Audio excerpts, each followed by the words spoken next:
বাংলাদেশের সশস্ত্র বাহিনীকে সম্পূর্ণ নতুনভাবে ঢেলে সাজাতে হবে। বাংলাদেশে 18 ঊর্ধ্ব সকল নাগরিককে সশস্ত্র বাহিনীতে যোগদান করবে। এরই মধ্য দিয়ে বাংলাদেশ সেনাবাহিনীর সশস্ত্র বাহিনীর নিয়মিত এবং অনিয়মিত সংখ্যা বৃদ্ধি করা যেতে পারে এবং এরই মধ্য দিয়ে বাংলাদেশ সামরিক বাহিনী একটি জনগণের বাহিনী হয়ে উঠবে, অর্থাৎ গণবাহিনী হয়ে উঠবে, যাতে কোনো শত্রু দেশের বিরুদ্ধে এদেশের জনগণ যে কোনো যুদ্ধের জন্য প্রস্তুত থাকতে পারে।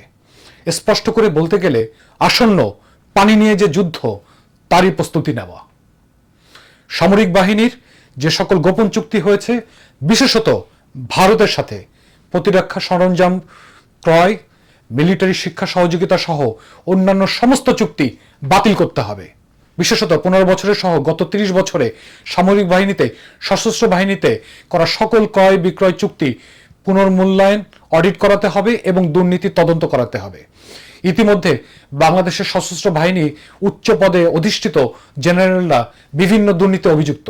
আমরা দুর্নীতিমুক্ত সশস্ত্র বাহিনী চাই।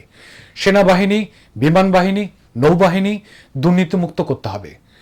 বাংলাদেশের সশস্ত্র বাহিনীর সদস্য সংখ্যা 2 লক্ষের কিছু বেশি, বিজিবি 70,000-এর বেশি, হয়তো বা কাছাকাছি। এই যোগফল খুবই নগণ্য বৃহৎ এক শক্তিশালী দেশের বিরুদ্ধে।